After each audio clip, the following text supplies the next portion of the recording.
Hola a todos, bienvenidos a Espacio Arquitectura. Mi nombre es Pablo Lucero y soy arquitecto. Conjugo mi vida laboral entre el ejercicio de la profesión y la docencia universitaria. El espacio es el protagonista de la arquitectura. Este programa brinda un espacio para analizar y difundir las características de la arquitectura provincial, regional y de otras latitudes. Me apasiona dilucidar la relación de la arquitectura con la historia, el arte y el diseño. El término monumento, del latín monumentum, se refiere a toda obra que por su calidad e interés histórico represente un valor colectivo para el grupo humano que la erigió. Si bien inicialmente la palabra fue aplicada a esculturas, sepulcros o placas erigidos en memoria de un personaje o acontecimiento destacado para una sociedad, su uso se extendió, llegando a comprender lugares, ruinas, construcciones y objetos que integran el acervo cultural y son valorados por la comunidad. Dentro del campo de los monumentos se destacan las obras arquitectónicas, implantadas ya sea en un núcleo urbano o en un medio rural, que devienen en hitos por su visibilidad y se constituyen en símbolos de ese lugar. Los monumentos pueden ser históricos, funerarios, militares, naturales y otros según el objetivo.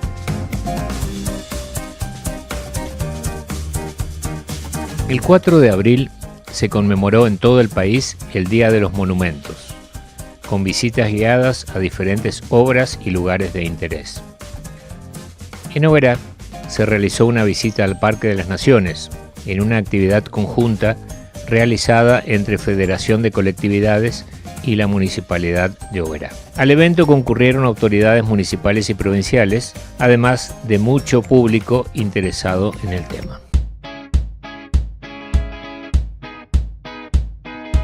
El Parque de las Naciones de Oberá es un predio de 3 hectáreas, que se sitúa muy cerca del centro de la ciudad, sobre la Ruta 14 y Avenida Andresito.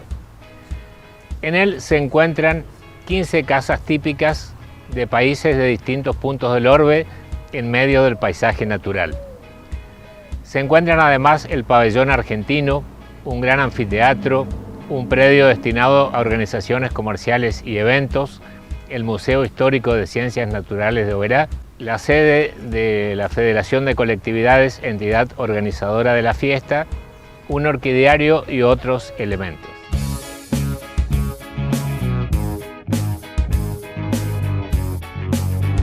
El Parque de las Naciones constituye un preciado lugar para los sobereños y representa una síntesis de la cosmopolita cultura argentina, provincial y local. El parque es mucho más que el predio donde se realiza anualmente la Fiesta Nacional del Inmigrante. Durante todo el año se llevan a cabo diferentes actividades de tipo cultural, social y deportivo. El predio del parque presenta significativos aspectos paisajísticos, históricos, artísticos y arquitectónicos. El arquitecto Carlos Moreno, vocal de la Comisión Nacional de Monumentos, viajó desde Buenos Aires a Misiones para estar presente en la conmemoración del Día de los Monumentos en toda la provincia, junto con la delegada en Misiones de esta comisión, arquitecta Miriam Ayala.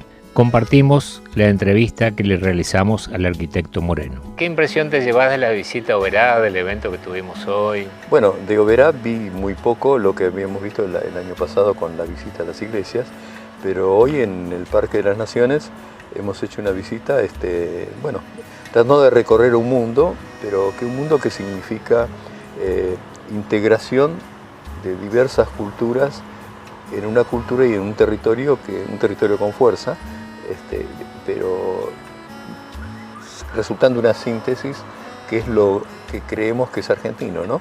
Que es la diversidad. Claro. Una diversidad que no es que nosotros querramos ser cada una de las naciones, sino que esas naciones componen otra cosa que es esta comunidad argentina. Claro, que Oberá, dentro de lo pequeña que es bastante cosmopolita y tiene una muestra de todas esas pero culturas. me parece bárbaro el hecho de que se pongan en valor una serie de cosas una historia que no es demasiado conocida quizás fuera de Misiones, porque siempre hablamos de inmigración, hablamos de Santa Fe, de algunos lugares de Córdoba o de Buenos Aires, pero de la inmigración misionera no. Por ejemplo, una expresión y algo que nosotros en la Comisión Nacional queremos tratar de valorizar, por ejemplo, son las capillas. Claro. Las capillas, pero no la capilla en sí por la capilla, sino por lo que representa esa cultura insertada en nuestro territorio.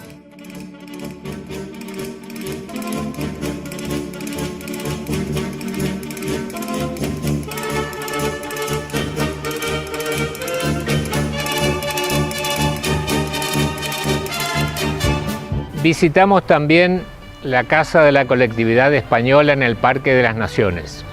Esta casa presenta las características de la arquitectura de Andalucía al sur de España, zona que tiene un clima muy similar al de la provincia de Misiones.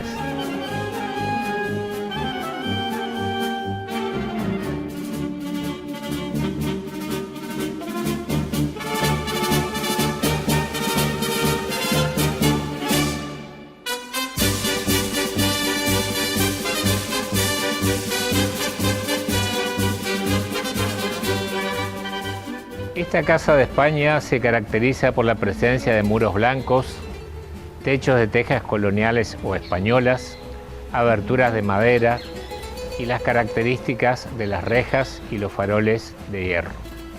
Completa el conjunto una serie de galerías que son propias también de esa zona de España y necesarias para el clima de la provincia de Misiones.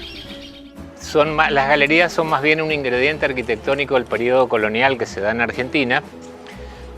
Se da no tanto en la casa colonial, sino se empezaron a manifestar mucho en las misiones jesuíticas. Si ustedes observan, aparecen en las viviendas de los guaraníes y en distintos lugares galerías que son una continuación del interior y un espacio de transición entre el interior y el patio. Son elementos muy característicos de la arquitectura de esta zona, que se incorporan en la etapa en la zona guaranítica de Corrientes, Misiones, sur de Paraguay y Brasil. En Corrientes, por ejemplo, habrán visto que las casas son alargadas y todas tienen galerías hacia la calle, que son, aparte de elementos de transición y de protección del clima, el calor y la lluvia, constituyen verdaderos espacios donde se realizan actividades sociales, comerciales, etc.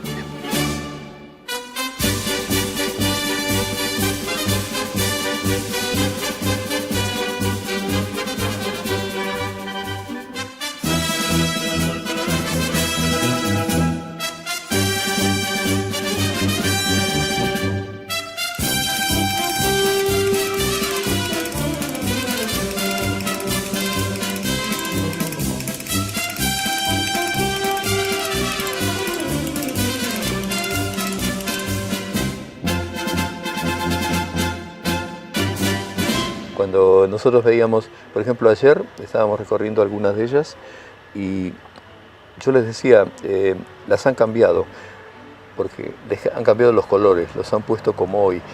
Claro. Y no como la gente pintaba en aquella época. Y hay una serie de cosas, por ejemplo, que las han ido modificando. Bueno, algunas por la funcionalidad que necesita el tema religioso, son necesarios cambiarlo, pero hay aspectos como lo exterior o cosas así que se puede rescatar, ¿no? Claro.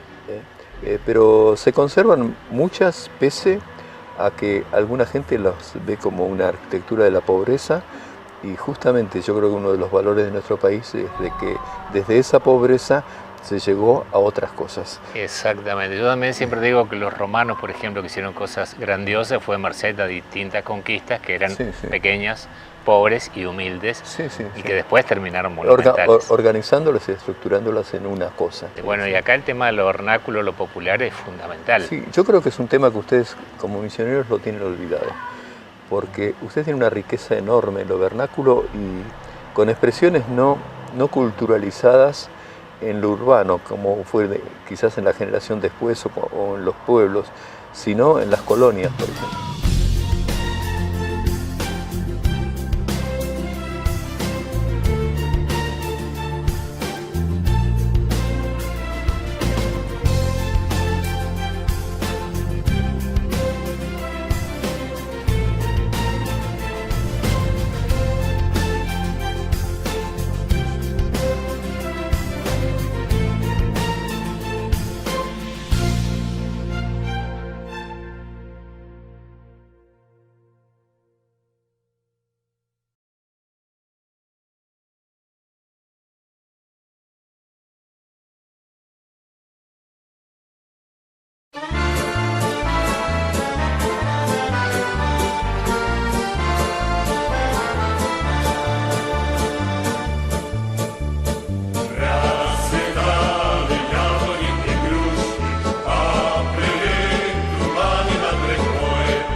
casa de la colectividad rusa se destaca por la presencia de un pabellón que presenta las características arquitecturas de la zona de Siberia.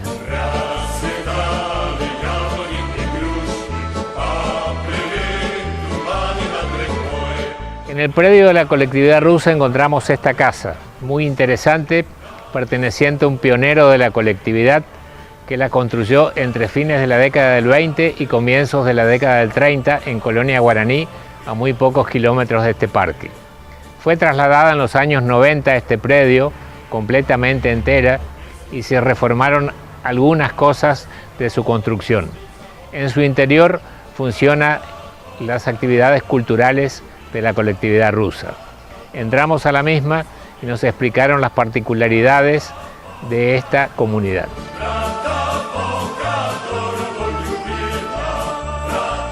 En el año 88, la colectividad rusa se le pidió que haga una casa típica rusa en el Parque de las Naciones.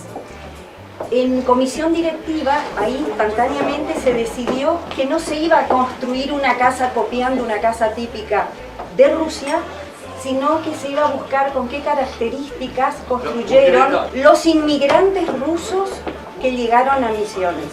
La colectividad decide no construir una casa típica evocando las particularidades de la lejana Rusia, sino aprovechar una estructura realizada por un inmigrante. De esta manera, visitan la chacra que había pertenecido al colono Basilio Melnik, situada en Colonia Guaraní, y encuentran esta casa construida entre 1928 y 1932, atendiendo a las particularidades de la vivienda tradicional rusa en madera. Este inmigrante apeló a sus recuerdos y reconstruyó un modelo existente en su patria. Para ello, utilizó los elementos que confieren un estilo particular a esta arquitectura. Numerosos detalles en cenefas, cornisas, esquinas y encuentros fueron realizados artesanalmente y con infinita paciencia. Las galerías fueron un agregado que se realizó por las particularidades climáticas, y en ellas se utilizaron columnas talladas completamente con machete. La casa se encuentra ejecutada sin un solo clavo, según la milenaria tradición de los países de Europa del Este. Las diferentes piezas de madera se encuentran encastradas. El techo original fue de tejas realizadas en madera. Posteriormente se reemplazó por chapas. Los miembros de la colectividad rusa decidieron trasladar la estructura al Parque de las Naciones. Para esto fue preciso desarmar las partes accesorias de la casa, pero el núcleo principal se trasladó entero, sobre un camión en una ardua tarea. En el parque previamente se habían realizado bases de hormigón armado, revestidas en piedra, tal la característica de este tipo de viviendas en Rusia. En el interior, el propietario había cubierto los muros de madera con el viejo sistema de enduido a la tiza y cola, lo que brindaba otro nivel de terminación. Se decidió eliminar este revestimiento, por lo que la casa se presenta con la madera aparente en su totalidad. En la etapa final, se reconstruyeron los sectores que había sido preciso desarmar, utilizando gran parte del material original. Es este un muy buen ejemplo de conservación del patrimonio, que en este caso tiene un uso distinto del original. De esta manera, una vieja vivienda familiar devino en una casa museo y es exponente de la forma de vida que tuvieron los colonos rusos en Misiones.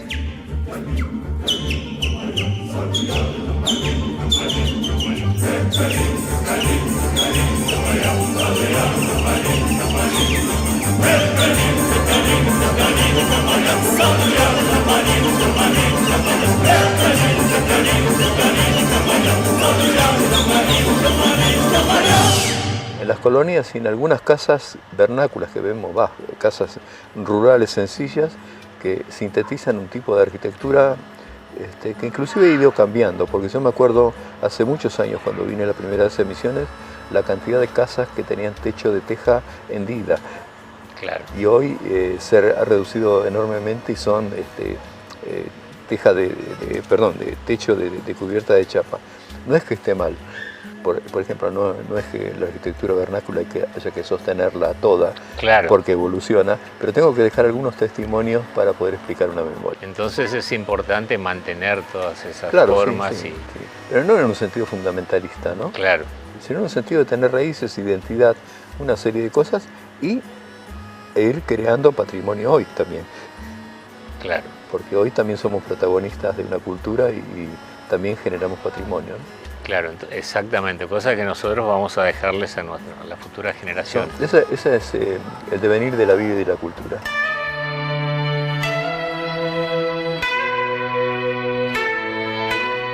Y así la visita finalizó en la Casa Japonesa del Parque de las Naciones.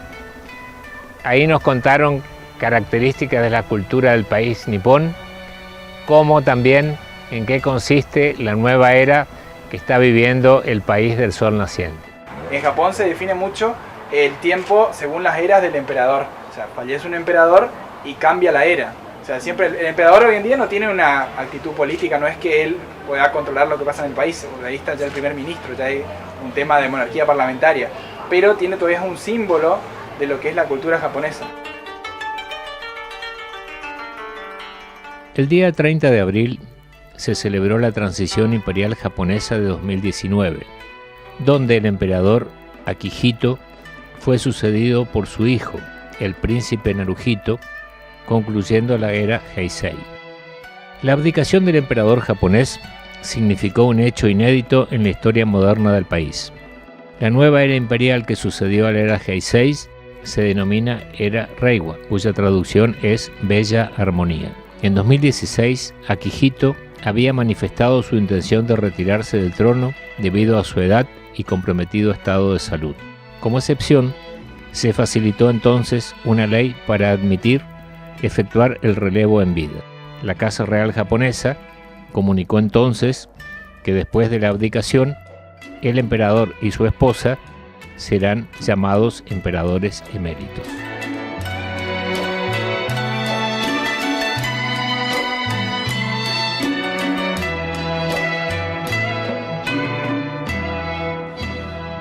La arquitectura tradicional de Japón presenta características especiales. Influenciada por las culturas china y coreana, se destacan las construcciones rodeadas por murallas y techos levantados de madera en sus extremos, como el caso de la casa típica en el parque.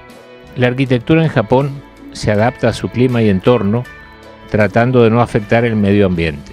El principal material de construcción es la madera, sensible al clima tanto en invierno como en verano, y además material que se adapta para resistir los temblores comunes en Japón.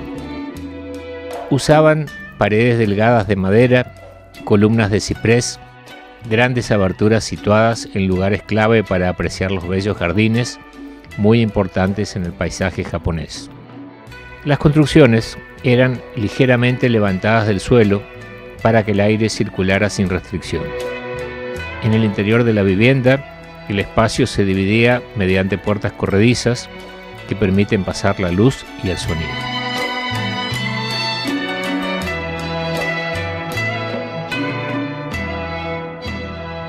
El patrimonio no es fijo, cambia. Inclusive la valorización que uno hace de las cosas. Exactamente. Creo que para una cultura fue significativo, para la otra no, pero no, todo es importante. Se relativiza, ¿no? Exacto. Sí. Yo creo que es muy rico el tema de patrimonio. Misiones tiene sensibilidad porque hemos visto en todos los recorridos, especialmente con este día, con el Día de los Monumentos, una gran movilización y gente más o menos preparada para recibir esos mensajes. Lo que le falta es estructurarlos un poco en un sentido más integral, ¿no? Y no están desbordados por si el patrimonio sirve al turismo o no. Primero tiene que servir a la gente como identidad, como autoestima, como valor, y después se usa para el turismo. Porque si no, yo recreo mi memoria en función de lo que necesitan los otros. Exactamente. Y voy a caer en algo que es muy común en nuestro país, que es el tango look o el gaucho look, que es lo que vendo, pero no lo que soy. Los inmigrantes que ellos tratan de alguna forma de mantener vivas sus tradiciones. No, pero bárbaro. Me parece bárbaro. Excelente. Y es una forma de construir patrimonio auténtico.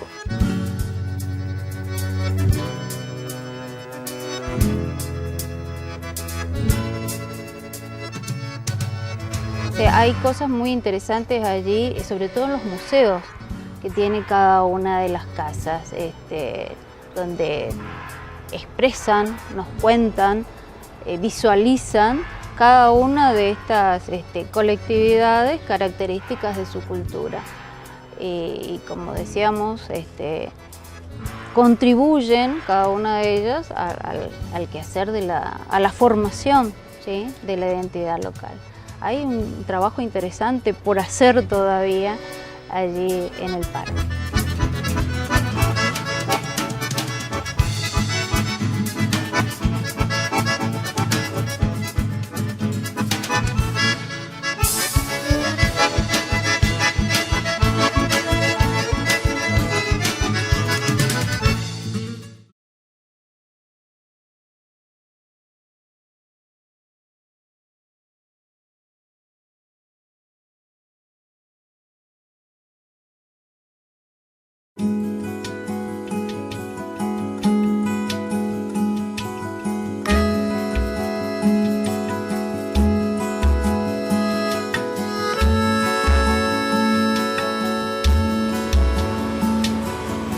¿Qué tal, Mirta? Hola, ¿cómo estás? Bien, Gracias por venir y contribuir con tus conocimientos a nuestro programa. Bueno, vamos a tratar de aportar algo. Ustedes han hecho una serie de trabajos en distintos ámbitos de la ciudad y me imagino que también están trabajando con el parque.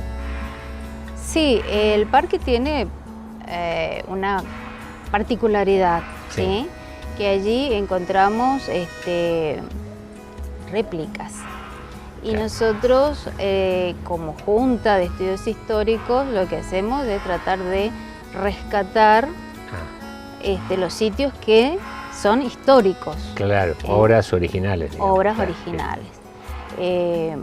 Podría ser el caso de la colectividad rusa, la casita rusa que está al costado de la cabaña. La ¿sí? casita rusa esta se declaró como Patrimonio. Hay un museo. proyecto, es museo, pero tengo entendido que hay un proyecto de declararla patrimonio a nivel nacional. Y la casa polaca también es un patrimonio de polaco fuera del territorio de Fuera Polonia. del territorio de Polonia. De todas formas, ya la trayectoria del parque y todos los eventos, bueno, la fiesta del inmigrante, hacen que sean cosas históricas ya.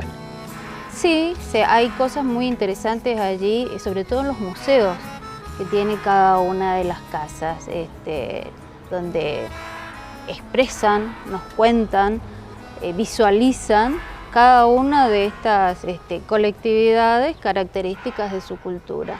Contribuyen cada una de ellas al quehacer a la formación, ¿sí?, de la identidad local. Hay un trabajo interesante por hacer todavía allí en el parque.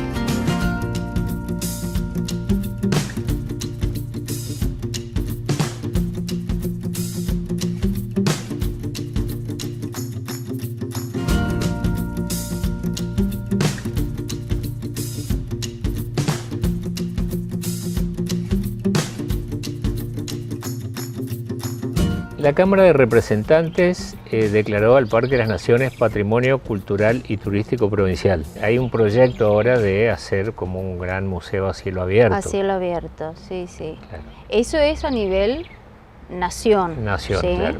Lo cual beneficiaría muchísimo al parque. Exactamente, sí. Ahora, nosotros como Junta todavía, insisto, tenemos mucho por trabajar allí. Claro. Todavía no hicimos pie Claro. allí y no sé, lo que vos decís tiene que ver con Nación. Nosotros mucho Claro. allí no estamos. Ustedes están haciendo la historia de la Junta de Estudios Históricos también, con el Claro. accionar de ustedes. Ujú, tal Muy bien. cual. Pero igual, para vos como profesora de historia, el parque, yo siempre digo que más que un lugar donde se hace un evento importante como la Fiesta del Inmigrante, es como una síntesis que tiene aspectos históricos, bueno, culturales, simbólicos. Sí, ¿no es es cierto? un lugar que debería, desde lo cultural me parece que está como limitado. Siempre asociamos solamente al parque con la fiesta Claro. y lo que se muestra durante la fiesta, que podía darse mucho más, como escuelas de idioma, la misma historia, talleres de historia, o sea, se limita a lo que hace la gastronomía, que no está mal. Claro, está es muy parte de bien. la cultura. Es parte de la Claro, cultura. pero por ahí charlas sobre arquitectura. Exactamente, lo que tiene que ver con la arquitectura, con la historia, con lo religioso, ¿sí?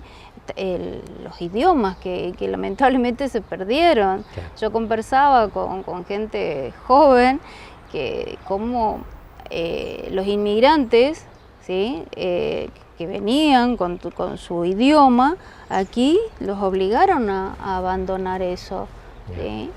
Había una política estatal que les prohibía a los niños en la escuela que hablen sus idiomas maternos. Terrible eso. Y entonces por allí las colectividades podrían rescatar eso, ¿sí? en escuelas de idioma. Acá te encontrás con mucha gente joven que se acuerdan de alguna que otra palabra que decían los abuelos, pero se olvidaron del idioma. Sí, sí, que entienden, pero no lo hablan.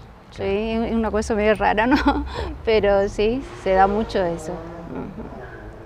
Por ahí tenemos más influencia de los países limítrofes. Limítrofes, sobre todo Brasil. Claro, que no fueron tanto los inmigrantes, ¿sí? Fueron más los que vinieron de Europa, los que nos poblaron aquí y se perdió eso tan interesante. Pero que es el con idioma.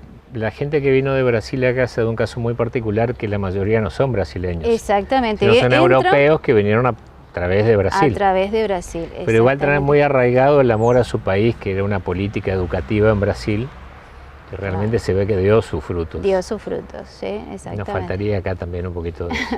Hay muchas cosas que deberíamos imitar en esa cuestión.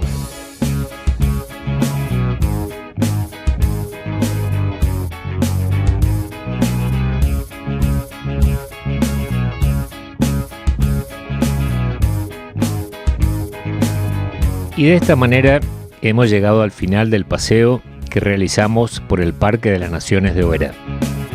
Esperamos que hayan disfrutado del mismo y los invitamos a todos a visitar este importante complejo turístico que significa una síntesis de la cultura de la provincia de Misiones.